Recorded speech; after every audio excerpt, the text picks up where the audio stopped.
Paluksin sealt tagant reast tulla siia ettepoole.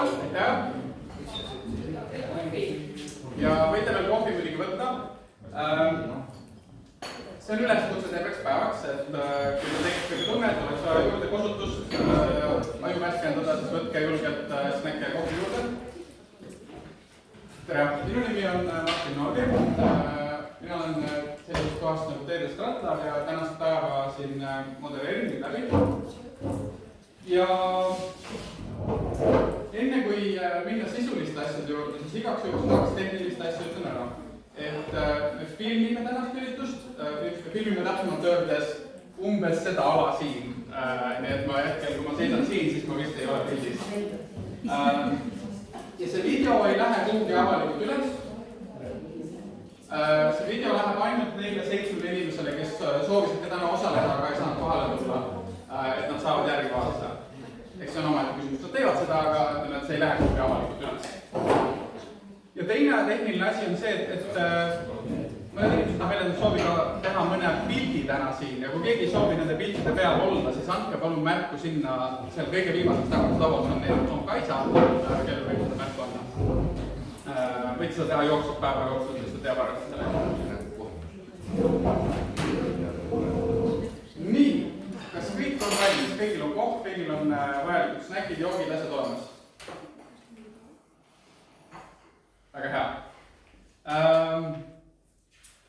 Ma ütlen kohe ära sisu mõttes, et täna me ei ütle igas lauses ringbio ja sinimajandus, sest et muidu me oleksime siin 2 päeva järjest.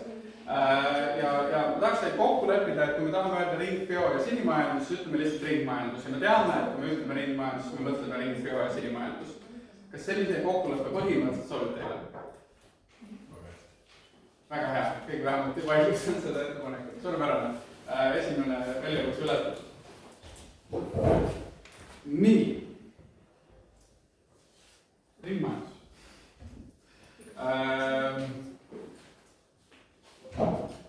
Ringmajandus on selline tore asi, et kõik teavad, et see on selline kasulik asi potentsiaalselt.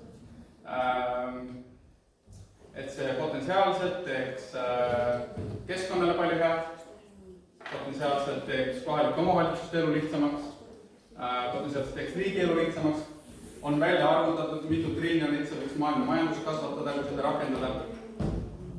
Et see on teoreetiliselt väga hea asi, aga praktiliselt väga raske tööle saada. Ja ma mõtlesin selle sissejuhatuse peale, siis mõtlesin, et siin on üks hea analoogia. Et see on nagu tervisesport. Me kõik teame, et me peaks tegema seda. See on kasulik tervisele, kasulik, ma ei tea, seedimisele, pikem eluiga, õnnehormoonid, parem produktiivsus töö. Teoreetiliselt me teame seda, aga praktiliselt on juba raske pihta võtta. Ja hästi lihtne on hakata pihta ja see jätta pooleli, mis liiga raske on. Aga kui käima saab, siis ühel hetkel muutub nii normaalseks ja tavaliseks, et ei pane isegi tähelepanu. See on lihtsalt normaalne igapäevane osalus. Seal on ka nagu teine ekstreemsus, kuhu mõned inimesed satuvad sõltuvusse ja siis nagu Jürgen Liiga käid iga nädal teatud tegemist. Aga alustada on raske, samamoodi tervisespordiga ka. Aga lihtsalt on siis, kui on mingi tugi. Näiteks kui leiad endale mingisuguse sõbra, kellega koos minna jooksma või trenni, mingi grupi, kellega koos minna, kellega teha plaane, kellega mõelda, kuidas üksteist hoida vastutavana. Ja sellepärast me oleme täna siin. Me kõik peaks tegema rohkem sporti tõenäoliselt. Ei, mitte sellepärast.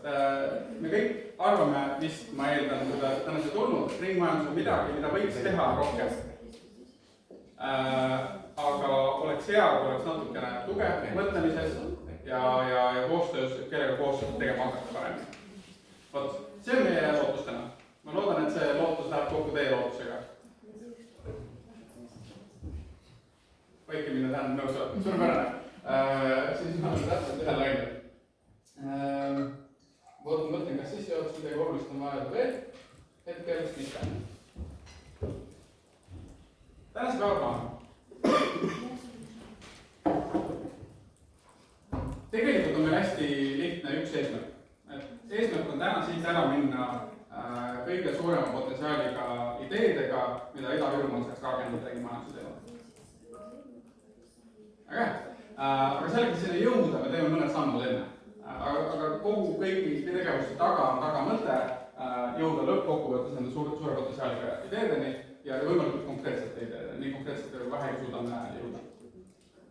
Aga sellepärast me natuke vaatame ringmajandust üldisemalt kõigepealt ja siis vaatame üldisemalt, mis on Eestis ringmajanduse potentsiaal, seda on natukene uuritud ja siis küsime, mis see Ida-Virumaa kontekst on, mis see Ida-Virumaa potentsiaal on teemadeks on. Ja me üritame niimoodi teha, et me lõpetaksime hiljemalt kell 4, kui me lõpetame varem, siis ma arvan, et keegi ei ole liiga õnnetud. Vaikimine lihtsalt tähendab. Suurepärane, kellegi kavas küsimusi täpsusti. Väga hea. Siis enne kui me lähme väikese ootuste ringi juurde, mida me kohe teeme, siis kiirelt annan selle raamiga ette, et see tänane üritus, mida ma alustan, et see ei ole lihtsalt üksik üritus, vaid see on protsess. Ja see on protsess, mille lõpuks sünnib Ida-Virumaa arengustrateegia ringmajanduse plaan, ettepanekud koos hulga erinevate komponentidega.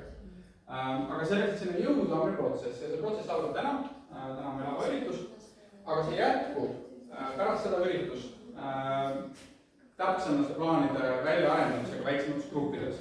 Ja meie lootus on, et teie, kes te täna siin olete, et te võib-olla vähemalt ühte neist gruppidest ka panustate pärast edasi. Ilmselgelt meie eeldavad kõik seda teevad või jõuavad, aga meie lootus on, et kui te leiate täna siit mõne teema, mis on südamelähedane, millega tahaksite tegeleda, siis te suudate, teil on aega panustada veel vähemalt ühte töötuppa. Ja siis töötubadest me liigume edasi ka avaliku valideerimiseni. Tänane üritus, nagu teate, ei ole päris avalik, me oleme siia kutsunud inimesi erinevates kohtades, aga see ei olnud suure avaliku kutsega, et kes iganes soovib saab tulla. Aga kui me neid plaane natuke täpsustanud ja mõtestanud, siis me teeme oktoobris ka avaliku ürituse, kuhu on oodatud kõik inimesed, kes on vähegi huvitatud. Ja selle mõte on see, et kõik, mis siin vahepeal on välja mõeldud, et see välja pakkuda avalikult ja et inimesed saavad selle reageerida, kaasa mõelda, vaidlustada, täpsustada, lisada, võib-olla suunda muuta ja anda oma heakskiit või hukkamõist sellele, kuhu asjad on liikumas. Siis novembris alustab Tartu Ülikooli sotsiaalteaduslik rakendusuuringute keskus Rakvere mõjude hindamist kõigile sellele, mis me teinud oleme. Ja püüab välja mõelda, missugune mõju nendele ettepanekutele ja plaanidele oleks Ida-Virumaa nii majandusele, kui sotsiaalelule, kui keskkonnale. Seda hinnangut püüavad anda nii hästi, kui nad suudavad. Periood on lühike ja töötajad on üsna intensiivselt, aga kõigis neist kolmest kategooriast püüavad mingisugust hinnangu anda. Ja siis detsembriks me püüame saada sellise lõppdokumendi sellest protsessist valmis, et need ringmajanduse ettepanekud jõuaksid roheplaani sisendis. Vot, selline protsess ootab eest ja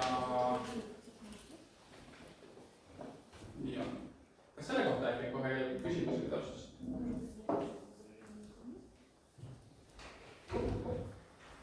Millal see dokument valmis saab, kui sisend tuleb detsembri-jaanuar, et siis lõplik dokument on valmis?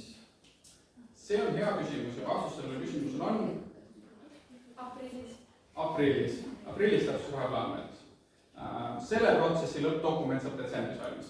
28. detsember või sellist on see tähtaeg täpselt. Kuidas seda roheplaani kasutama hakkab? See on see alusdokument, mingit õigusaktide, arengukavade, mis peaks edasi sündima, kui me ideed kõik maha saame. Kui Ida-Virumaa omavalitsuste liit selle ülevaatega heaks kiidab, siis sellest saab osa Ida-Virumaa arengustrateegiast tervikuna. Üks siis mitmest plaanist on lisaks siis roheplaanile olemas ka äriplaan, süsnikuplaan ja haigusplaan. Ja nendest neljast plaanist kokku siis ongi Ida-Virumaa arengustrateegia täiendus. Kas mõjude hindamisel hinnatakse ka nii-öelda rahalist poolt? jah, et rakend püüab hinnata neid rahalist poolt mõlemat pidi, et ühtepidi, et missugune positiivne mõju võiks olla majandusele, kui või teistpidi, et kui palju see maksma võiks minna, et neid asju teha. Aga no ütleme nii, et nagu ikka ressursid on piiratud, et selles mõttes see on omaette küsimus, kui mahukalt seda teha saab, kui täpselt. Kas on kohe veel küsimusi protsessi kohta?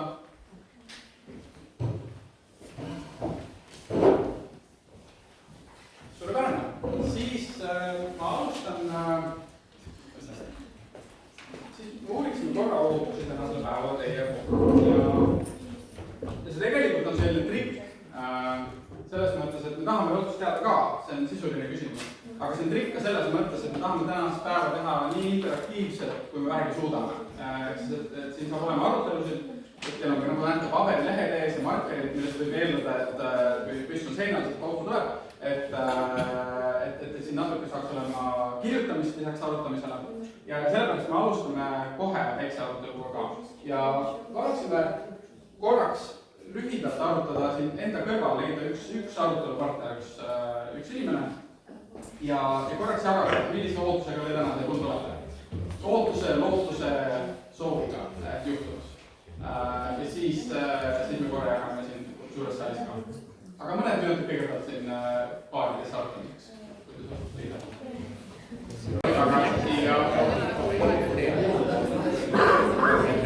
Ma loodan, et jõudsite vähemalt natuke jagada.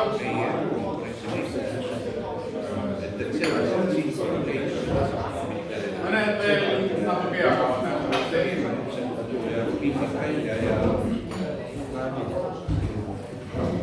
Nii. Kõik ei pea jagama ootusi, aga kõik, kes soovivad, saavad seda teha. Ma püüan neid kirja panna, keegi on juba öelnud mõne ootuse, siis seda ei pea nagu enam üle ütlema, et siis ta on olemas. Ja ma püüan kohe ka vastata, et kas me neile ootustele vastame täna. Võib-olla ei vasta, võib-olla vastame. No nii, võime teha lautkonna kaupa, võime lihtsalt teeme lihtsalt nii, et kes tunneb, et tema ootus vajaks jagamist, siis palun jagage seda julgelt. No mina võin, et ma olen nagu mitmes rollis, et ühelt poolt ma olen VKG esindaja, tööstusettevõtte esindaja, et siin on kindlasti soov näha, et kuidas meie saaksime aidata, panustada. Teiselt poolt ma olen siis kohaliku elanikuna, ise ma olen Kohtadel sündinud ja nüüd ka elan Jõhvis, töötan Kohtadel, et siis on ka see uudishimu, et mis meie piirkonnast edasi saama hakkab. Nagu elaniku positsioonis. Väga hea. Ma panen neid lühidalt kirja, võib-olla mitte täpselt, aga ma aru saan. Aitäh! Keegi veel? Mingid muid ootusi veel? Ootus on selles, et meil oleks tänase päeva lõpuks, aga meil oleks 20 väga konkreetset ideed, millest on võimalik välja valida, siis me vanemast.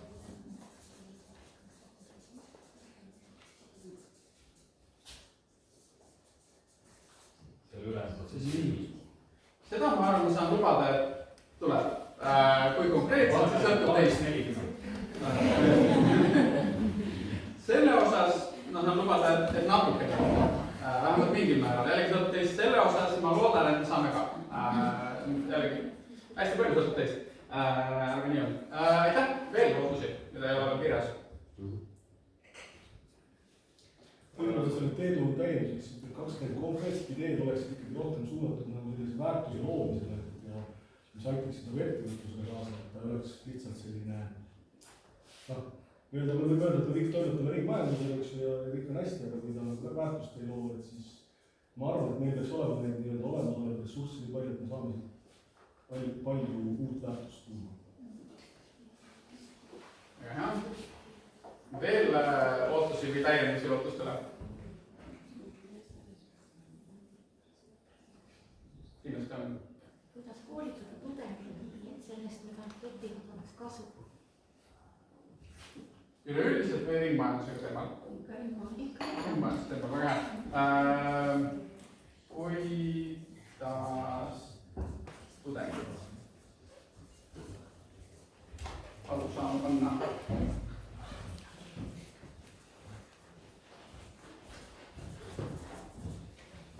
ma ei tea, kas me selle täna vaatame, aga me võime proovida sellele, see võiks olla kasulik. Veel ootusi? No, uus teadmine kindlasti, mida igaüks võiks kaasa võtta saaks. Teine on siis, et kuna niivõrd palju erineva valdkonna inimesi on, siis me nende põhjal siis nende isiklike teadmiste põhjal suudame genereerida midagi täiesti siukest uut vaatenurka. Ma panen siia uus vaatenurk. Väga hea. See on tõsi, meil on väga palju erinevaid inimesi täna siin, igal juhul paratamatult sünnivad siin geniaalsed uued ideed selle pärast. Või ma loodan ainult selle pärast. Ja uus teadmine ma loodan ka, et tänu sellele võiks see kõik sündida ka. Veel ootusi, mida praegu ei ole veel kirja saanud. Meie valdkonnalt tuli 2 märksõna, et see on inspiratsioon, saada aru juba, mis mõtted kohalikul tasandil kõikidel peas on. Teine väga oluline, et eks sellistel ideede targustel oleme me kõik olnud 10 kordi. Tahaks, et seekord ei kuku need ideed nii maha, et on keegi, kes peab uskuma välja projekti eest. Kui neid lõpuks on kas 20 head ideed või on ainult 3, et siis keegi on nii-öelda tiimliidiks ja teab ka peale seda aprilli, eks ole, ideedest tegelikult saaks hästi. Jah, see on kõige raskem asi. Selles mõttes, et jah, kõik oleme olnud neid arutelud varem elus ka. Miks me teeme seda asja niimoodi sellises suures ruumis nii paljude inimestega laudade taga, miks me arutame seda, on just selle jaoks, et inimesed, konkreetsed inimesed saaks üles korjata neid asju. Aga eks see on kõige suurem oht muidugi, et seda juhtub. Ja seda me loodame, et see protsess natuke kaasa seda, et see ei juhtuks. Ja püüame seda teha nii, et ei kuku ideed maha ja lähevad ellu. Aga see on kõige raskem väljakutse ilmselt. Ja see on kõige raskem väljakutse ilmselt mitte ainult meile, kes seda korraldavad seda protsessi, vaid ka teile ilmselt, kes te hoolite neist teemadest. Kuidas seda asjad ellu viia veel. Väga hea, kas mõni väga oluline ootus on puudu veel, mida üldse ei ole siin mainitud?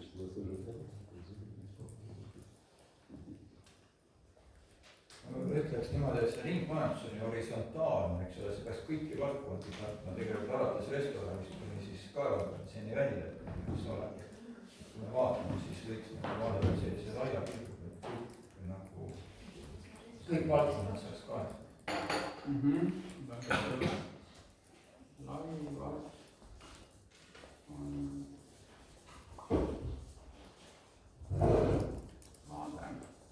Seda me püüame saavutada täna ka, et siin on konkreetselt meil missioon, kus me vaatamegi natuke tervikuna, mis erinevates valdkondades võiks ringmajanduse mõttes ära teha üldse, mis on põhimõtteliselt võimalik.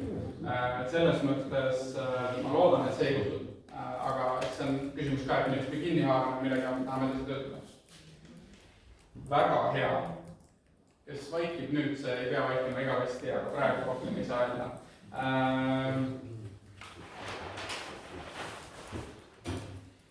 Nüüd me oleme jõudnud meie esimese teise osa juurde ja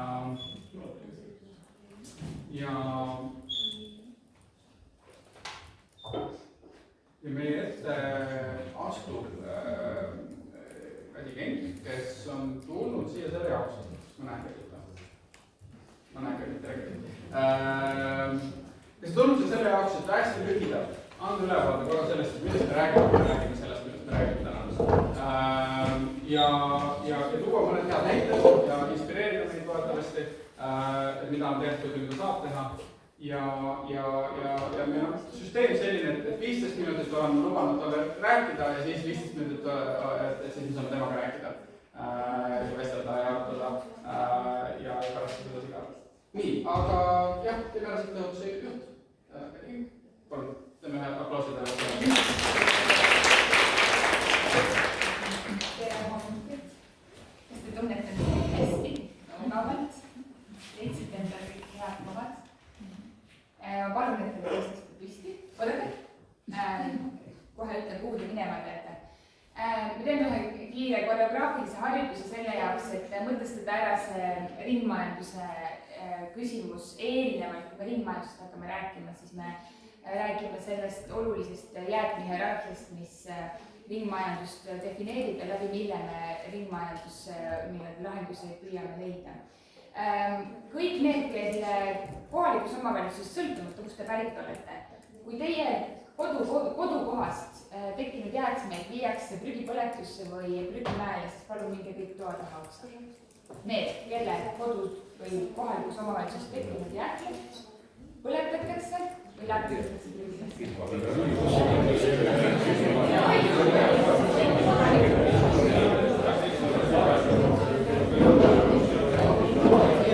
kui ei tea, siis ka taha otsa.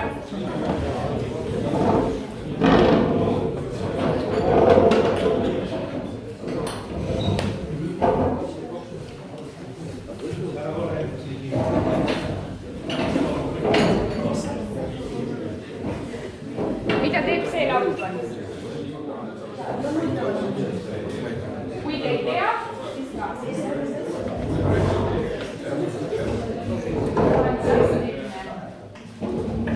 Kes teist on siin sellepärast, et ei tea? Ahah. Kas keegi teaks nüüd öelda, kuidas seda võiks saada? Kas teil on enda? Siis ma jätan teid selle küsimusega, kuidas võiksite üldse teada saada, kuhu teie tekkinud jäätmed lähevad? Tuleb sõita selle prügiautoga.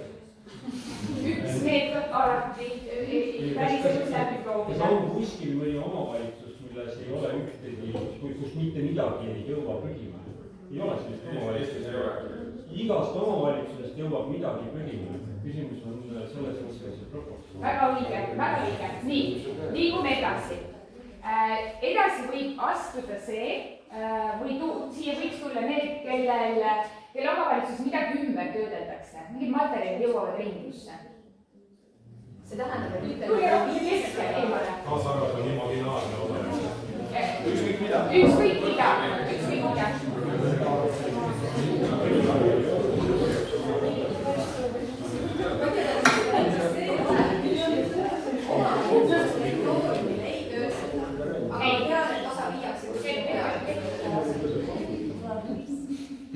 Kas siin on praegu kõik need, kelle kohalikus omavalitsuses töödeldakse midagi ümber? Alustame sellest, see on nagu selline esimene tore samm, et teate, mis see on, mõni näide, mida teil ümber töödeldakse? Paberid. Vanapaberid siis nii-öelda tuuakse ja siis töödeldakse. Kellel midagi näide? Puitmetalli jäätmed. Plasti. Okei, väga hea. Akud, Sillamäe akud. Kas kuskil kompostitakse ka midagi? Kas see tavareas riigi saab edasi astuda sellepärast, et teie kohalikus omavalitsus kompostitakse? Väga hea. Mina kompostime omavalitsuses. See on juba samm edasi. Kes kompostib? Inimesed ise kompostivad omavalitsuses. Ka see aitaks kaasa. Vähemalt kohaliku omavalitsuse koormust. Nii, ja nüüd päris ette võiks tulla need, kes on võtnud eesmärgiks jäätmeid vähendada. Kas ise või oma? Ise või? Te võite tulla, kui te ise tahaksite, et väheneks.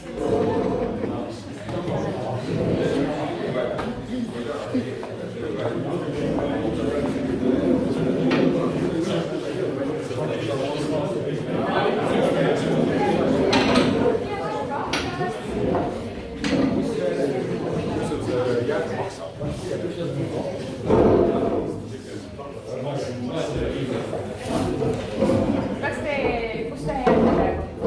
Vähendamine ei ole küsimus praegu.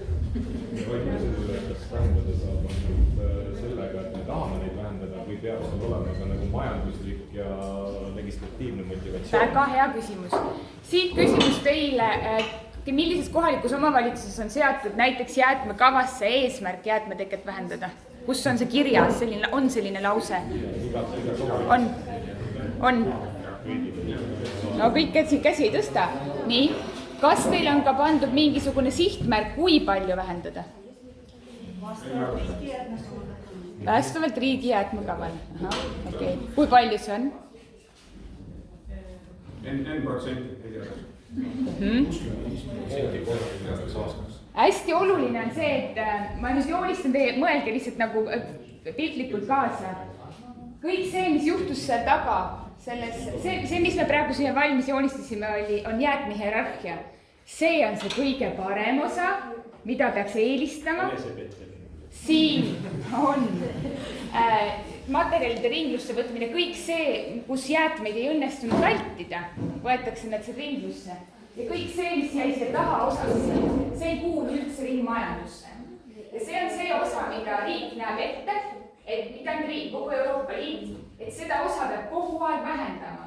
Me peame vältima täielikult jäätmete prügilasse jõudmist ja põletamist, aga ütleme, ultimaatumina või sellise nagu, selliselt pole mõtet seda öelda, et täielikult ärakadumise jääb mingil määral, aga meie eesmärgid nõuavad meid, et me vähendame pidevalt seda osa ja tagaksime, et meil tekiks vähem jäätmeid ja et need jäätmed, mis tekivad, jõuaksid ringlusesse. Euroopa Liidus on mõned riigid, kes täna saavad selle eesmärgi täitmisega hakkama täna veel, aga tuleviku eesmärki küll mitte. Küll aga on meil kohalike omavalitsusi üle terve Euroopa, kelle kohaliku omavalitsuse piirides suudetakse tagada ka kuni 90% jäätmete liigiti kogumine ja ka jäätmevähendus, nii et iga kodaniku kohta tekib isegi vähem kui 100 kilo jäätmeid aastas.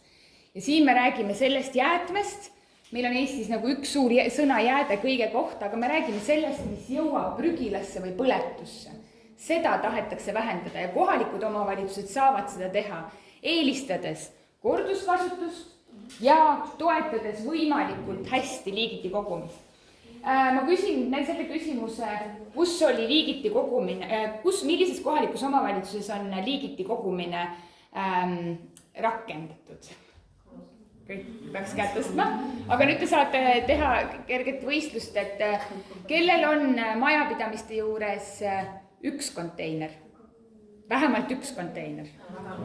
Vähemalt üks konteiner. 2, 3, 4.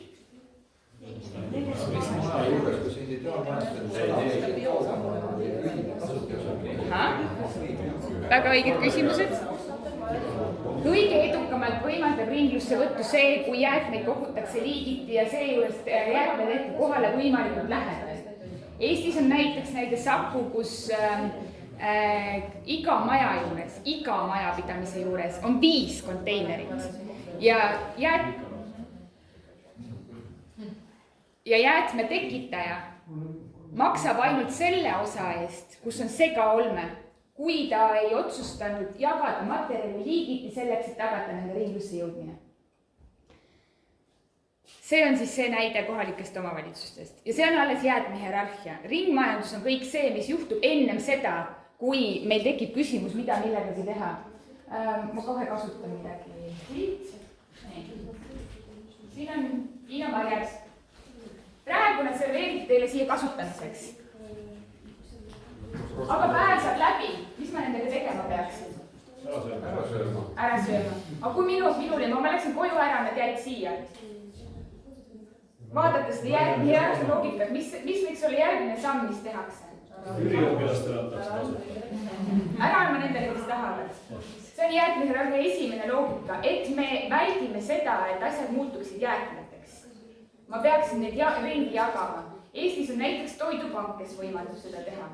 Aga see ei tähenda, et see peab olema ilmtingimata toidupanga mõte säilib. Koolisööklas võib see tähendada seda, et ma teen sellest homme tarvetist või mingi, ma kasutan seda sellel eesmärgil, milleks seda on toodetud söömiseks. Kõik see, mis puudutab praegu selle asja kasutamist, selle esmasel otstarbel loomiseks, see, kas ta on jääde või ei ole? Praegu veel ei ole, aga kui ta läheb mingil põhjusel kuskile kasti, mille peale oli kirjutatud biojäätmed, siis on. Selle asja mõte pole öelda, et see ilmtingimata ei peaks juhtuma äkki, peaks õhtul päris löödiks ja koledaks ja neid tõesti ei saa kuidagi kasutada, aga siis on nüüd täna siin jäätmed. Mida ma tahan välja tuua on see, et ringmajanduse seisukohast see, kes seda tegema peab, nüüd muutuvad ka asja osalised.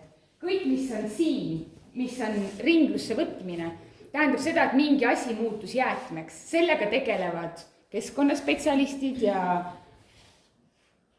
kes veel? jäätmeettevõtted, kohalikus omavalitsuses on see ikkagi mingi osakond, kes tegeleb jäätmetega, eks? Kõik, mis puudutab materjalide ringluses püsimist, on midagi muud.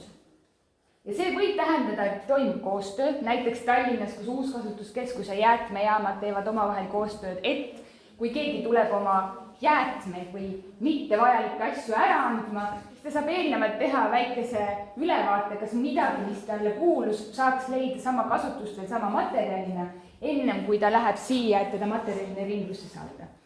Distants on ka oluline. Väga tähtis on selle kõige juures see, et mida pikemaks muutub materjali teekond kõigepealt kasutamisest ja siis ümbertöötlusesse, seda enam on vaja hinnata, kas see on kasulik ja vajalik. Ja me peaksime vältima selle teekonna võimalikult pikaks muutumist. Ja miks jääb kogu põletamine ja ladestamine ringmajandusmudelist välja, on see, et siit tagasiteed ei ole. Seal asjad ringlevad, mõnikord pikema, mõnikord lühema hindiga. Kuna mulle paluti teha selgeks veel, mis vahe on bio- ja sinimajandusel või mis see loogika on, ma võtan need kaasa, keegi ei söö ära, jah. Et kui nüüd osa jäätmetest põletatakse ära, siis tekib soojusenergia, millest Tallinna linn saab kütet. See ei ole ringmajandus. Ei. Mis see oli siis? Et kui me ei kasuta jäätmeid põletamiseks ja sooja tootmiseks, me peaksime kasutama midagi muud. Metsa või põlevkivi või... Ringmajanduse, väga hea tähelepanek, ringmajanduse loogikas peetakse ka seda silmas, et kogu see protsess, seda toetab taastuvenergia. Kati, kas ma tohin väikselt välja? Jah. Et kliima nii-öelda eesmärk, tere, ma olen Karmus Eestist ja et me peame vaatama, mis on selle energiaallika CO2 jalajälg. Ja kui me vaatame jäätmeid kui energiaallikat, siis see on globaalses plaanis kõige suurem jalajälg energiaallikas üldse. Võrreldes näiteks puiduga, eks, et kui me peame arutama selle kohta, palju CO2 on emiteerinud, et see kütteliik toota. See on hästi oluline. Nüüd Kani rääkis jäätmete hierarhiast, et Ladzinski, eks ole, tegi selle 40 aastat tagasi. Ta räägib tegelikult täna nagu uues generatsioonis jäätmete hierarhiast, kus põletamine on mingis mõttes lubatud, kui see on ettevalmistava tegevus ringlusse võtuks. Mitte selleks, et toota energiat, aga kui me põletame näiteks neid samu biojäätmeid selleks, et toota nendest fosfor ja fosfaadid, siis see on lubatud. Teeme selle joone alusel nagu märkusena mitte eelistatud. Et nüüd kui CO2 tuleb korstnast välja, püüame CO2 kinni, teeme rohelist vesinikku ja sellest teeme bensiini ja diislit, siis ta on ringmajandus. Ma arvan, ma tulen selle juurde tagasi, ma näitan teile paari slaidi ka lihtsalt nagu joonise mõttes ka, aga mul oli hästi oluline, et te korra tunneksite, et see liikumine on nagu, see on füüsiline ka materjalide enda seisukohast, sest et iga kord, kui midagi liigub kuskile poole, siis kasutatakse selleks energiat, see materjal ise ei tee mitte midagi. Keegi teeb otsuseid, keegi kas tarbib, keegi liigutab, keegi käitleb ja nii edasi, seal tuleb nagu see pilt kogu aeg suureneb energiamaht selle asjaga kaasa. Ma täpsustaksin seda, et see energia on tegelikult see on see, mida just algklasside lõpus õpitakse, et energia muundub, et puhasfüüsika ja kogu aeg on energia kadu. Aga samal ajal seda energiat tekib iga biomajanduse tööstuse juures. See küsimus on selles, et kuidas seda siis nagu tõhusamalt ära kasutada. Et paraku on ikka alati kaod, aga tegelikult energia on kõige lihtsam produkt, mis nagu üldse on saab. See on nii lihtne. Tähtis on see, see on liiga lihtne, et on nagu tõsi. Et mitte keeruliseks teha mõisteid, bio- ja sinimajandus ei ole kuidagi midagi eraldiseisvat. Biomajanduses lihtsalt vaadatakse bioloogiliste ressursside ringlevust või rohkem bioloogilise materjalina, et me tahaksime näha, et mingil eesmärgil toodetud bioloogiline materjal püsib bioloogilise materjalina, orgaanilise materjalina. Temast tehakse kompost, kõik on õnnelikud. Võtame näite selles, et see komposti näide on kõige parem näide. Et kas see on nagu hea, kui me sellest kaindu komposti? Just, ja see on järgmine punkt. Ja ei ole hea, eks. Ja sealt kaasneb energia. Tegelikult see gaas, mis kõik eraldi, see gaas, mis põletatab gaas. See ei ole ainult see gaas. Väga hea. See on see koht, miks sinimajandus on veel biomajanduse kõrval eraldi tekkiv nähtus, kus tahetakse näha mitte ainult selle nagu aineringlust, vaid ka kõike seda, mis selle juurde saab tuua nii kogukonna kui äriettevõtlusena. Iga seda sammu saab väärindada, sinna saab luua töökohti ja me saame seda kasutada rohkema jaoks kui ainult selle jaoks, et tagada roheliste asjade rohelisena püsimine. Ja see tähendab seda, et me vaatame siin sellest asjast jääb järgi Digestat ehk siis põllumehele väetis ja gaas. Just. Ja see ei ole mingi materjal, mis omaette eksisteerib. Sinna tulevad inimesed, sinna tuleb tööstus, kõige selle juurde tuleb see teekonna haldamine rohkema eesmärgi kui ainult selle jaoks, et materjalid ringluses püsida. Ringmajandus on tehniline raamistik materjalide ringluses püsimiseks.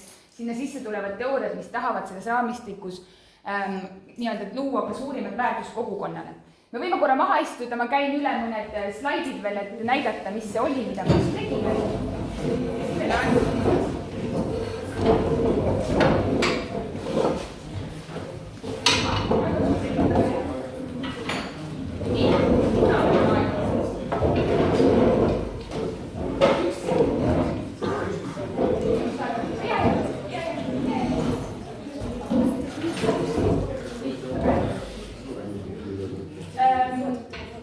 Ma tegin need slaidid mitte selleks, et neid teile ette lugeda, vaid sellepärast, et teid jagatakse teiega nii hiljem, ma loodan, kui ma luban.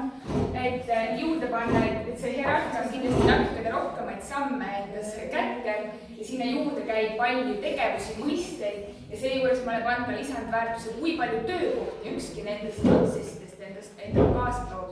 Ilmselgelt me ei taha näha seda, et me oleme võimalikult efektiivselt materjalid saatnud ära põletamised, neist lahti saada, samal ajal me ei ole selleks absoluutselt inimressurssi pidanud kasutama. See ei ole väärtust toov töö, mitte kellegi jaoks ja ka mitte keskkonna jaoks. Ja igal sammul neist tekib töökohti juurde, see on midagi, mida me tahame näha. Ringmajanduse loogika tähendab lihtsalt seda, et kõik see, mis täna langeb sellest ringmajandusmudelist välja, et jõuab sinna põletusse või ladestusse, et siin meil on lihtsalt vaja tegeleda disaini parandamisega ja see on see innovatsiooni osa, mida me näeme, et kohalikud omavalitsused samuti saavad toetada selle jaoks, et meie ettevõtted oskaksid paremini võtta ringlusse või vältida jäätmeid.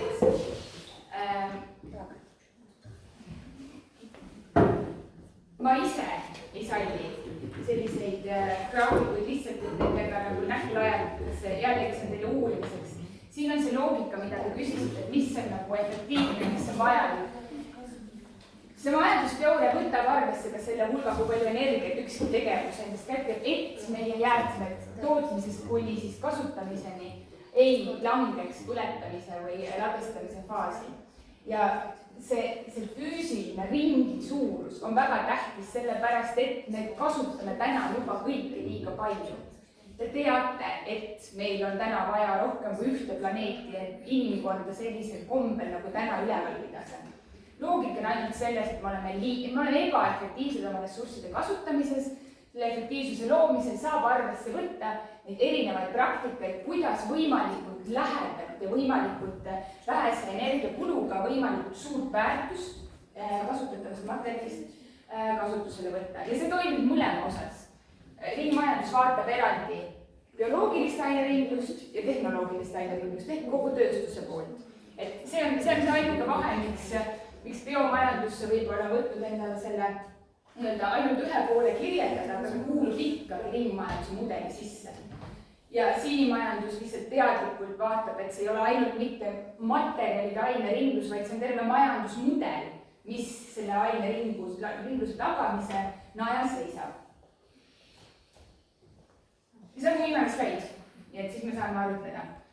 Ehk kohalike omavalitsuste võimalus ja eesmärk siis tegeleda ringmajanduse arendamisel on eeskätt vähendada jäätmeid ja nad saavad seda teha läbi korduskasutuse toetused. Alustades näiteks, kui pakendimaailmas tulla, siis avalikel üritustel korduskasutusnõude eelistamine, kõige lihtsam asi, mida teha. Aga ka, nagu me rääkisime, toidupanga küsimus, kus on võimalik ülejäävat toitu ümber jagada, ilma et me peaksime seda raiskama. Me räägime ala korduskasutuse lahendustest jäätmejaamade juures, parandusteenustest ja nii edasi. me räägime rahalisest säästust kohalike omavalitsuste jaoks sellepärast, et kui me arendame ringlussevõttu, mis on see teine sammas, ja ringlussevõttu võimalik arendada läbi liigiti kogumise toetamise, kui me tõenäoliselt kohalike omavalitsuste Eestis, kes juba päris detailselt võimaldavad inimestele oma kodu juures eraldi materjali ära anda on, ja need võiks tekkida juurde, siis see võimaldab jäätmekäitluse pealt palju raha kokku hoida ja sealjuures ka teenida. Ja uued töökohad. Euro kogemus viga.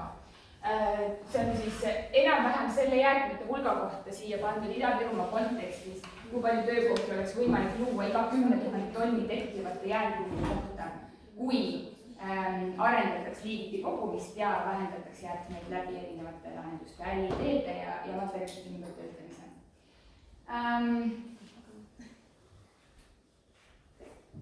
Näidetena tooksin ainult selle siia juurde, et meil on Eestis mõned kohalikud omavalitsused, kust on parimaid näiteid võimalik võtta, aga väga motiveerivaid näiteid, kes on väga hästi, kes on võrreldavad Ida-Virumaaga erinevate kohalike omavalitsustega leidub Euroopast, nende näiteid on võimalik üle võtta, mida selleks vaja on lihtsalt juhus. Ja sellega vist ongi minu need 3 punkti ma jätan siia taustaks, et mis on see KOV-i roll ärimajanduse arendamises. Ja küsimus teile, millega ma tahaks teid jätta ja kui te tahate, ma võin aidata teile selle vastata, on see, et mida teha selle jaoks, et palju vähem, ja te täna isegi ei tea, kui palju, jõuaks sinna põletusse ja ladestamisse, mis teid takistab ja mida saaks teha selle jaoks, et vältida jäätmete teket ja toetada liigiti kogumist. Aitäh!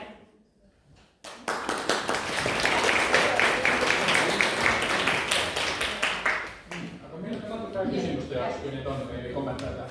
Küsimus. Nii? Te kindlasti olete kursis, et kuidas need maksupoole pealt on. Siin käis mingi aeg läbi, et kuskil taheti annetada mingit toitu ja siis selgus, et erisoodustused maksta. Siin maksude koha pealt on ka mingit muutust näha, et korduskasutust soodustada. Või siis pigem ootab ettevõtet ikkagi erisoodustus? See on selline huvikaitseline tegevus, mille osas kindlasti töötatakse, see on lihtsalt keeruline.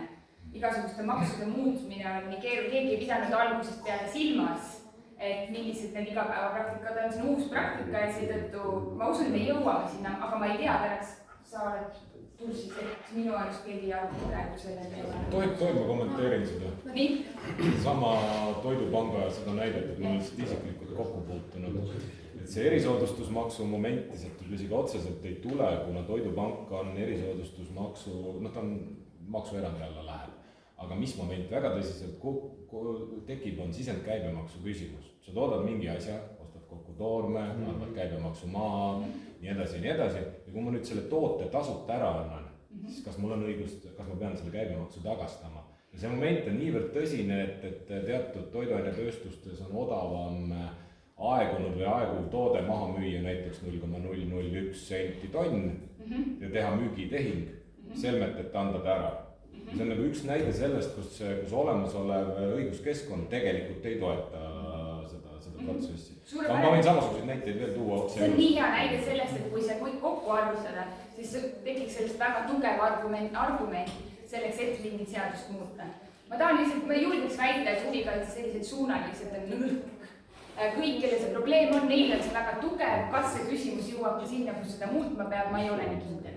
Aga kas teile endale ei tundu, et see maksuküsimus on üks suurimaid komistuskile korduskasutuse soodustamised täna? Võib-olla peaks kurdma seda läbi nüüd kohalike omavalitsuste midagi niimoodi?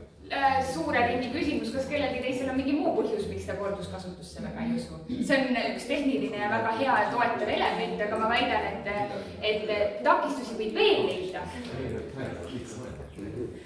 Jaa, muidugi, see on see, mis on riigi pool, kus ta saab seda juhendada, mis ei tähenda, et sellest hoolimata ei võiks arendada lahendusi. Katri, sa tahtsid kommenteerida? Ei, ma tahtsin lihtsalt täiendada maksuteemal, et tegime uuringu Keskkonnaministeeriumile, me jõudsime just nimelt toiduvaldkonnas täpselt samale järeldusele, et maksusüsteemi täna soodustab.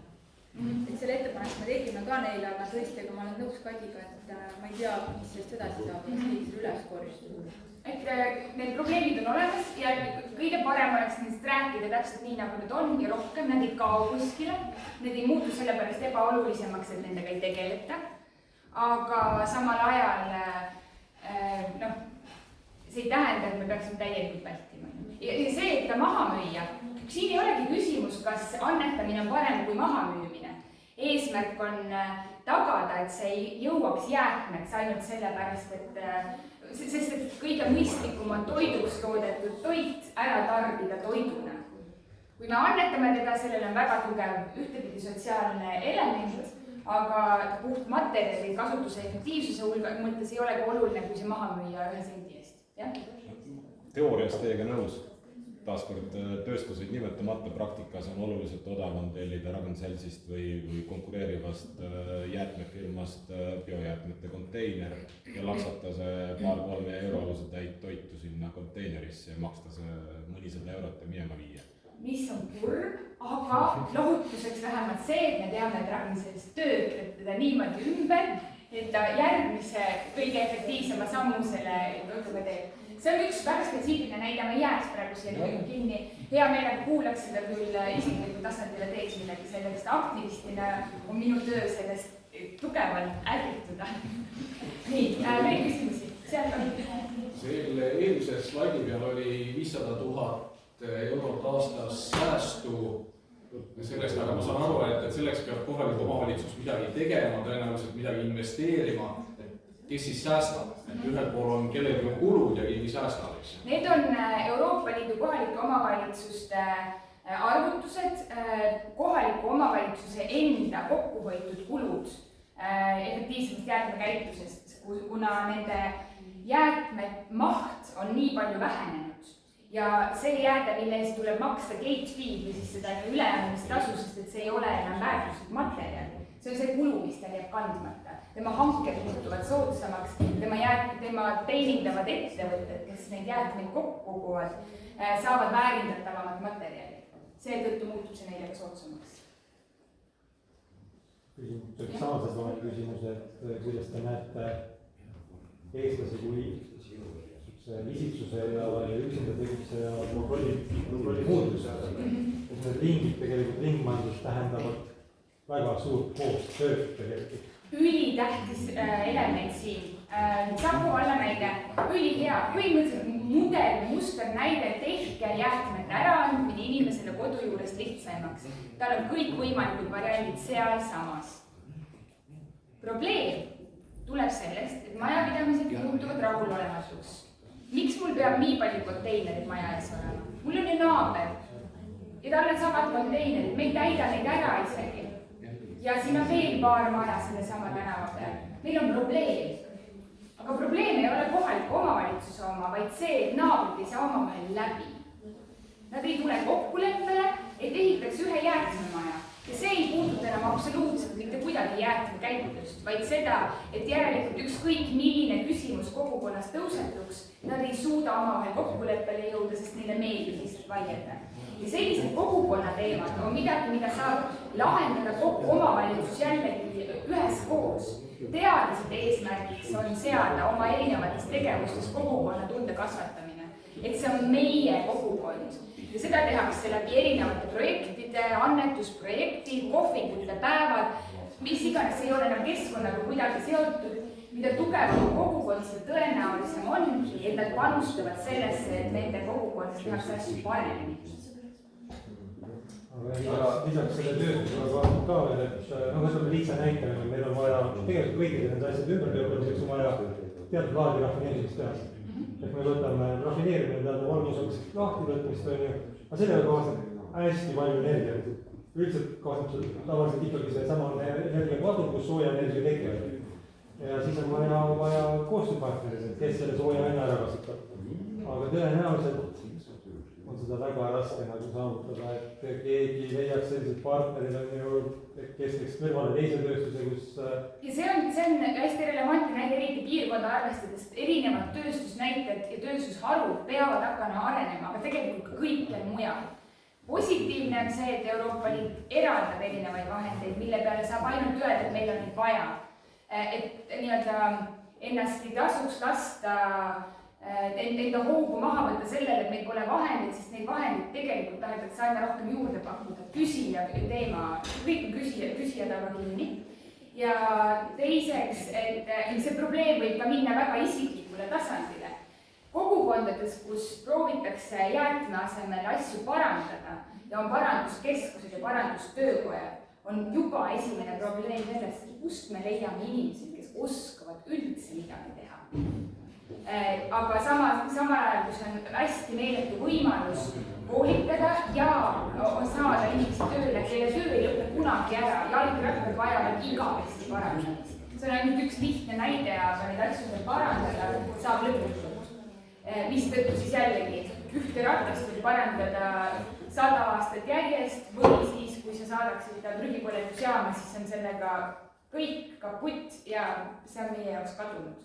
Ressurss ja võimalus tegelikult majandust elavdada hoopis teisel tasandil. Ma usun, et me läheme sellesse teemasse, siin järgnevad ettekandjad ka räägivad veel, aga see peamine sõnum minu poolt on, et kohalikel omavalitsustel on kõige suurem võimalus muuta seda, kas meil tekivad jäätmed või me ringmajandame ehk ressursse hoiame neid ringluses ja tagame jäätmete vähendamist. Ja teiseks, et me teame, et meil on täna kõigil probleem, aga see probleem on kõigil, mitte ainult teil.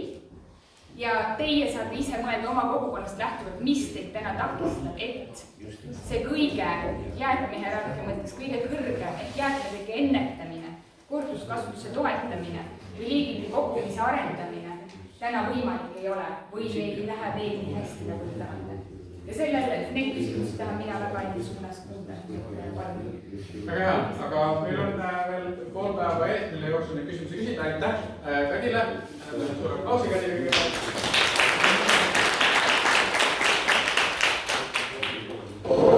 Mina kutsun ette, et võtta sisse järgmine sessioon. Tulla vaikselt võtta ja liikuda edasi. Ja liikuda järjest Ida-Virumaale lähemale konkreetsete teemade mõttes, aga alustame kõigepealt Eestist. Ja siis tuleme Ida-Virumaale. Ja tere! Et mis nüüd hakkab toimuma, on see, et me põhimõtteliselt ehitame üles niisugust head arutelu. Juba on väga hea algus tehtud, Kadri tegi otsa lahti ja nüüd põhimõtteliselt meil tuleb järjest esinejaid, eksperte, sisu juurde. Ja selle kõige mõte on siis see, et te saaksite ideid. Et kui pärast lõunat jätkame gruppides, siis põhimõtteliselt juba siin nüüd järgnevast paneelarutelus ja esinemisi kuuldes te saate nagu lihtsalt sisu juba. Et keegi ei pea nullist mõtlema, me ju tegelikult juba praegu samal ajal toimuvad need teemad, ringmajanduse teemadel arutatakse, mõeldakse, mis ettepanekud oleksid head. Ja siis ongi mul väga hea sisse juhatada ja tegelikult ma räägin võib-olla hästi kiirelt, mis nüüd toimuma hakkab, on see, et meil tuleb ühe uuringu ettekanne, selline umbes 20 minutit. Ja siis ma kutsun siia ette ka teised panelistid ja siis te saate tegelikult oma gruppides täiesti 5-6 minutit, et natuke arutada, mida te olete kuulnud seni sisu mõttes ja et kas on mingeid küsimusi.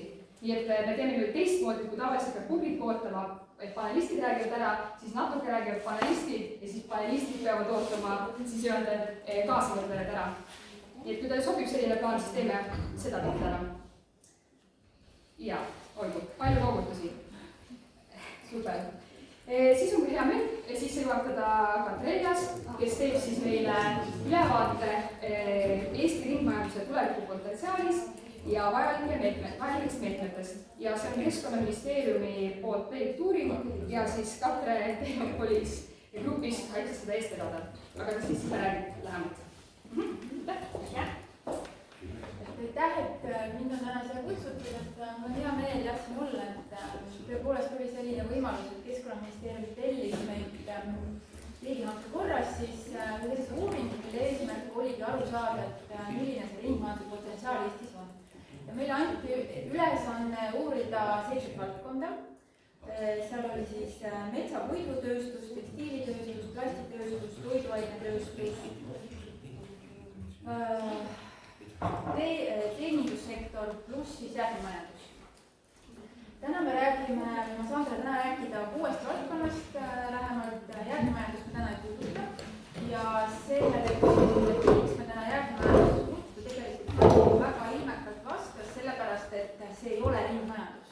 see jäätmemajandus on see, kus ringmajandus tahab võimalikult kaugemale minna ja võimalikult vähe jäätmeid tekitada. Et sellest me täna ei räägi. Et me räägime sellest, mis toimub enne jäätmete tekkimist, alates siis materjalide ja toorainete kasutuselevõtust, kuni siis selle hetkeni, kuni neid saab nagu võimalikult kaua ringluses hoida. Ja minu taustast võib-olla kahe sõnaga nii palju, et jah, võib panna küll selle las olla. Et kogu aeg, jah, ma olen viimased 10 aastat tehnopoliitikas olnud, kus ma olengi erinevate uuringute valdkondadega tegelenud ja nüüd siis liikunud Tallinna Tehnikaülikooli, kus ma arendan siis ülikooli ettevõtete vahelist koostööd, mis on ka hästi selline kasvav valdkond. Ja kõige esimesel slaidil oli näha, et alati on dilemma majandus versus keskkond. Alati ja see jääb ka. Ja meie ülesanne on nii majandada ökonoomselt kui ka kasutada keskkondi ja keskkonnaressursse võimalikult efektiivselt, ehk tasakaalupunkti leidmine. Ma arvan, et Kati väga ilmekalt juba vastas, kui oli küsimusele, et miks meil on ringmajandus oluline. Et ma usun, et me oleme täna positiivsed keskmises osas, kus meil on see kõige rohkem inimesi oli ka siin keskel, kus on see taaskasutus ja uuesti ringlusse võtta on kõige populaarsem ja kõik teavad seda tänapäeval juba, et see ei ole enam muusika üllatus. Aga meie suund on jõuda siia, mis tähendab seda, et me võtamegi materjalid ringlusesse ja me jäätmetesse mitte midagi ei lasegi jõuda. Et lähme edasi. Ma ei tea, kas on okei, kui on ja siis on see teema, et kuidas siis jõuda sinna, et mis need lineaarsest või taaskasutusmajandusest sinna ringse majandamise juurde need meetodid on, mida me võiksime kasutada. Kõige kardinaalsem ja kõige suurema efektiga, kõige kiirema efektiga, ei ole kõige suurema efektiga on see, kui me juba toodete disainimise ja loomise etapis pöörame tähelepanu sellele, et need võimalikult kaua hoida ringluses ja et kui nad ükskord ringlusest peaksid välja minema, et neid ei ladestataks või nad ei muutuks jäätmeteks, vaid neid on võimalik tükeldada erinevatesse valdkondadesse, erinevatesse tööstusesse mingit uueks tooraineks. Ehk et see on nagu kõige selline efektiivsem mudel, mida kasutades me tegelikult mõjutame inimeste mõttemaailma ja tootmisprotsesse. Et see on see, mis selle kõige pikaajalisema mõju meie toob. Siis teine sellise tüüp üleminekustrateegiaid on need, mis toetavad siis materjalide ja toorainete ressursside lihtsalt vähemat kasutamist. Aga see on see versus, et kas me võtame vähem ressursse kasutamisse, kas me toodame vähem autosid näiteks või me toodame elektriautosid, efektiivsemaid, tõhusamaid autosid. Et siin on kogu aeg see dilemma tegelikult. Ja kolmas kategooria või kolmas meetod on see, mida me tegelikult juba väga palju kasutame, et me lihtsalt taaskasutame ja võtame uuesti kasutuse seda, mida meil juba on. Lähme edasi. Et kui me nüüd tuleme Eesti tasandile konkreetselt, kui me võtame nüüd selle Eesti majandusmudeli, kus on hästi palju selliseid suurettevõtteid, mis on võimelised innovatsioon teha, mida Kadi mainis, innovatsioon on see, mida kohalik tasand saaks teha.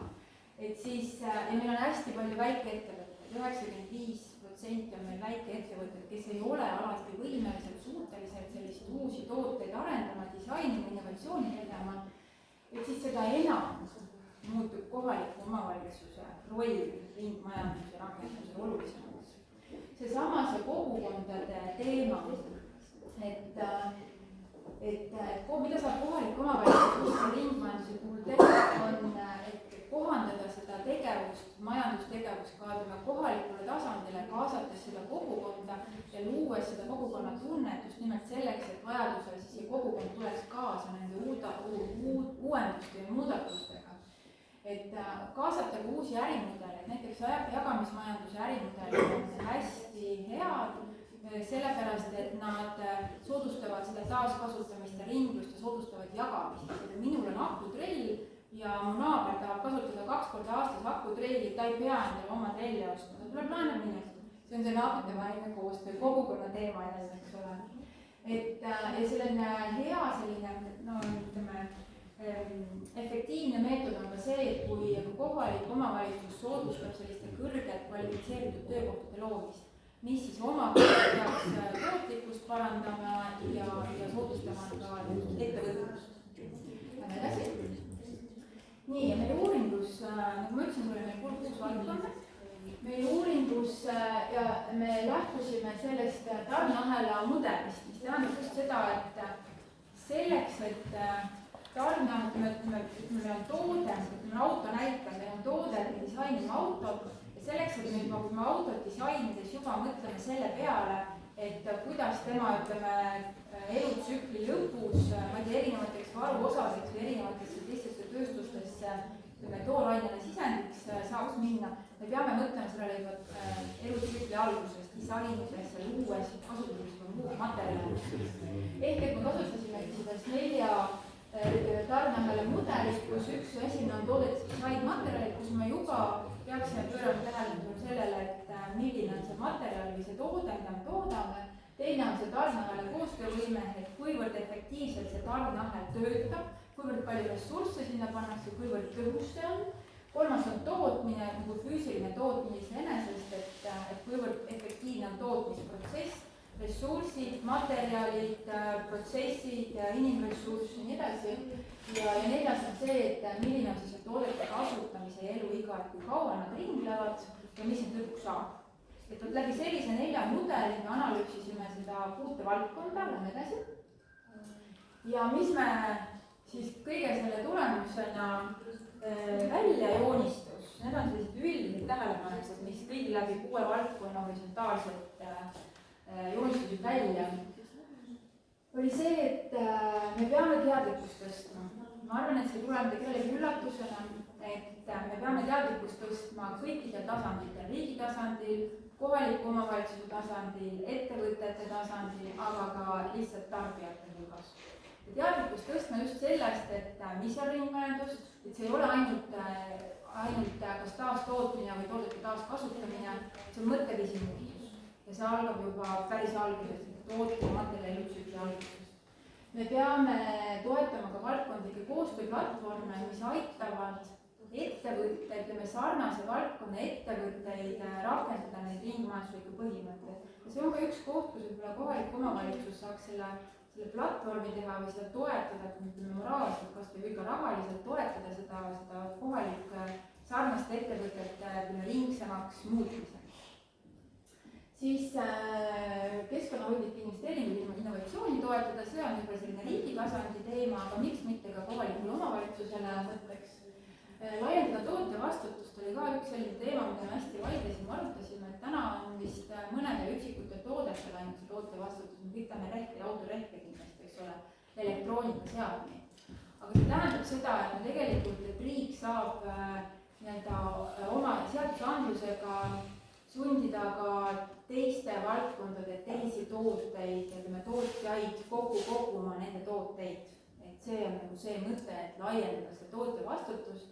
Mõned tooted, mis meil täna on, kui laiendaks. Ja liiku eeskuju on selline hästi hea teema, millest on räägitud, kus kohalik omavalitsus on, ma ütleks A ja O, et see on ka see koht liiku eeskuju, kus kohalik tasand saab tegelikult näinud põhirolli. Nüüd ma räägin sellest 6 valdkonnast ja ma ei taha, et te loete neid radardiagramme ükshaaval praegu. Ma lihtsalt tahan näidata teile, et kui me tegime radardiagrammi selleks, et näidata, mis seisus on täna ringmajandus selles valdkonnas. Ja just nimelt see 4 seda tarneahela osa, me kaardistasime need ära ja mis on oluline on siin see, et see kõige keskmine, kas 1 või 0 sõltuvalt siis sellest, kuidas see radar meil välja joonistus, on see tasand, kus ringmajandust ei rakendata täna selles valdkonnas. Ja 5 on siis see tasand, kus me ütleme, et rakendatakse hästi, võtta on okei ja võetakse arvesse ringmajanduse põhimõtteid. Et ma tahan näidata seda, et igas valdkonnas on väga palju potentsiaali ja väga palju arenguruumi. Et see on nüüd ehitussektor. Ja võib-olla, kui me järgmise slaidi juurde, siis ehitussektor on võib-olla, ehitus oligi üks mainimata, mis teie või mainisin, et ehitus on üks koht, kus võib-olla ka kohalik omavalitsus saaks ise rohkem ära teha ja mina näen, et eeskätt läbi riigihangete on seda hästi hea teha ja riik, ütleme, kohalik omavalitsus kui riigi esindaja tal on hea võimalus läbi standardite, regulatsioonide, riigihangete seda turunõudlust tekitada. ringmajanduse järgi.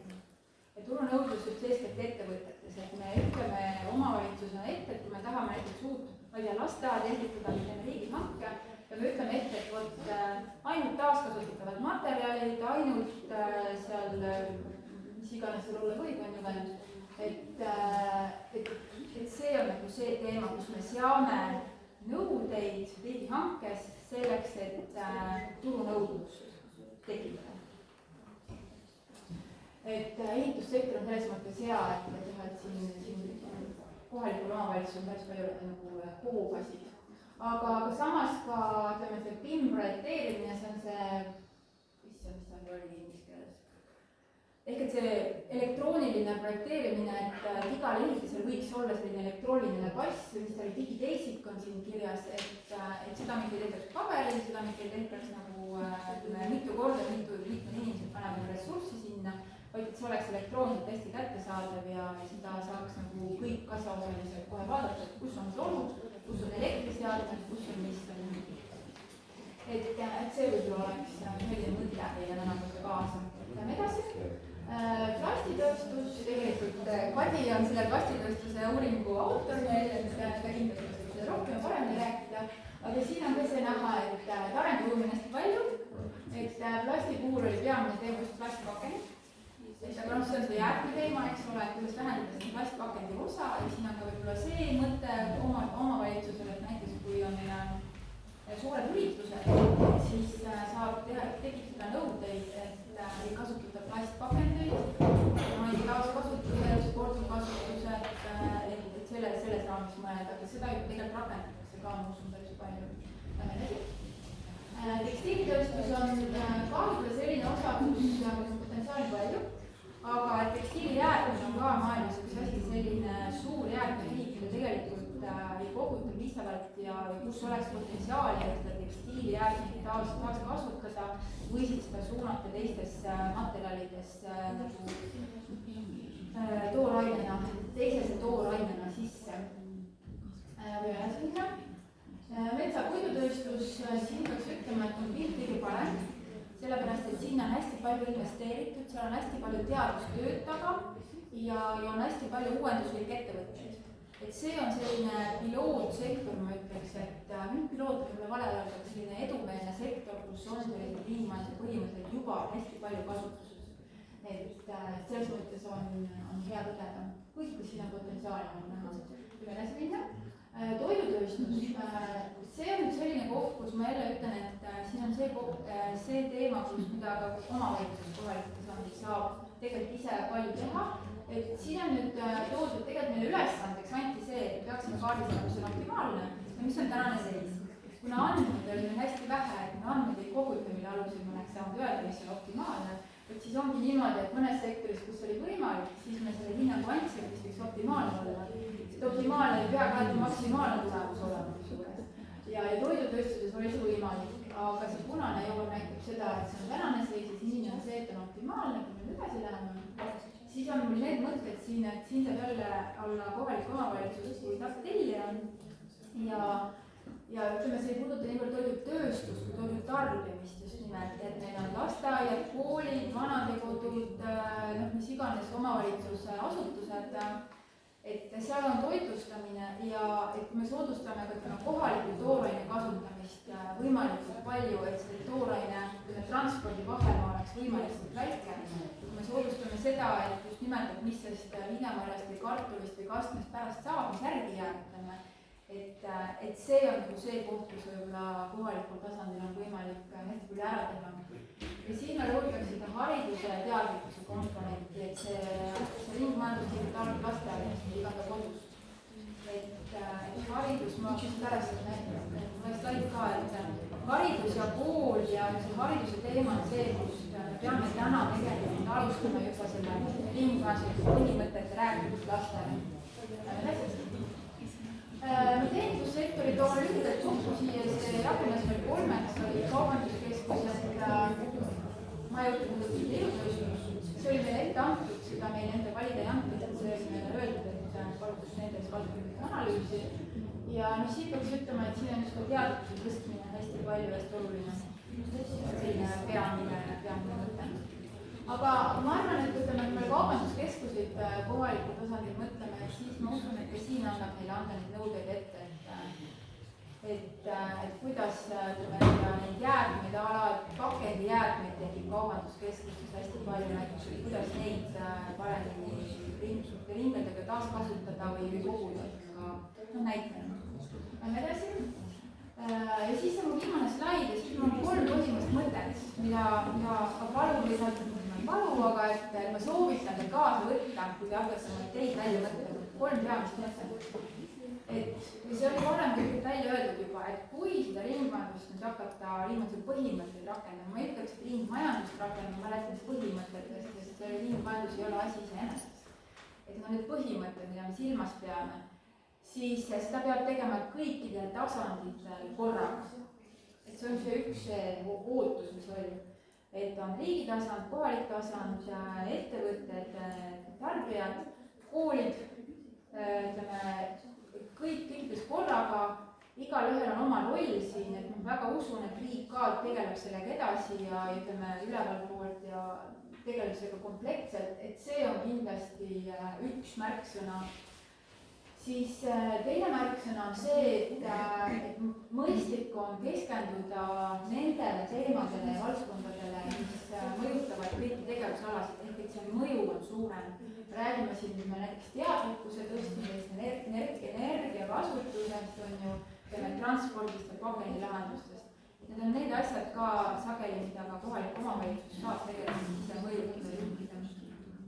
Ja kolmanda mõttena tahan öelda, et selleks, et see ringmajandus nagu kõikides valdkondades leviks ja juurduks, et selleks oleks vaja just nimelt neid turunõudluse tekkimist soodustada. See on see, mis ma just ütlesin läbi nende riigihangete, me tekitame turunõudlust, et me nõuame, ütleme turule, et see on kohaliku omavalitsuse nõue ja palun need ettevõtted, kes seda nõuet suudavad täita, on oodatud.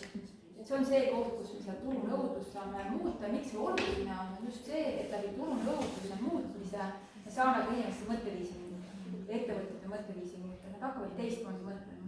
Et see on see võti. Ma arvan, et see on see koht, kus kui me tahame minna tervisesporti tegema, see diivanit püsti saamine on see kõige raskem hetk. Aga ma tänan, ma arvan, et nii poolt on vist kõik.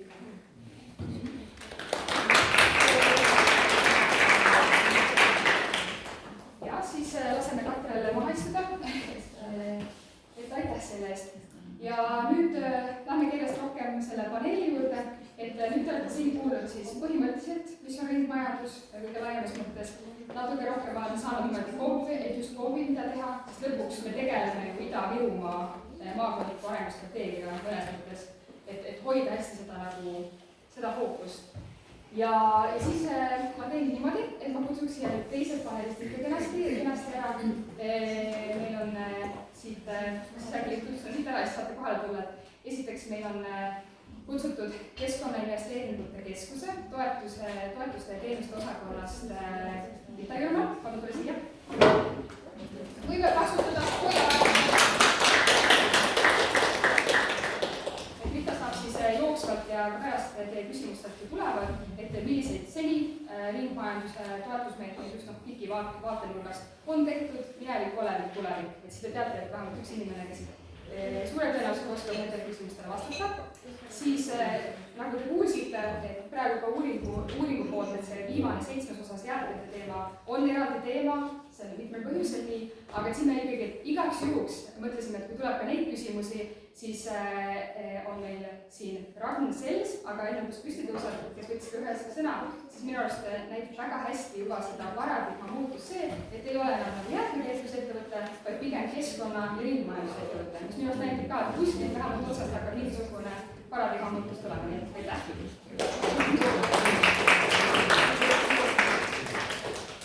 Ja kuna me oleme hästi palju rõhutanud täna, et mõtleme ikkagi Ida-Virumaa kontekstis, siis ma ei taha üldse nagu suurt minget panna peale, aga et siis nii-öelda kohalikku inimest on meil täna esindamas startup inkubaatori Narva programmi Olga Kudlovskaja. Aitäh!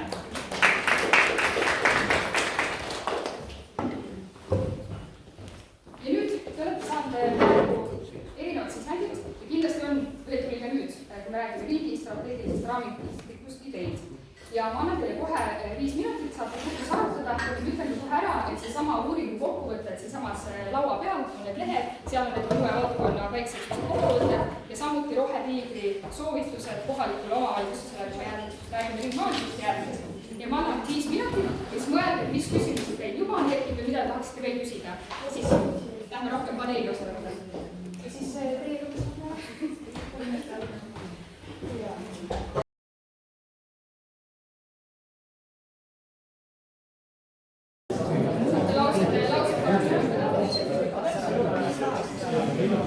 et me lähme 1 minuti pärast edasi, aga olge head, kui te veel ei ole seda teinud. Ma loodan, et te olete oma audikonas üksteisele otsa vaadanud ja öelnud, et tere, kes te olete, mis organisatsioonist te tulete, aga kui te ei ole seda teinud, siis tehke ja olge head, pange oma nimi ka sellele suurele A2 paberile kirja, siis pärast lõunat te jätkate nendes samades gruppides, et see on kenasti olemas kirjas.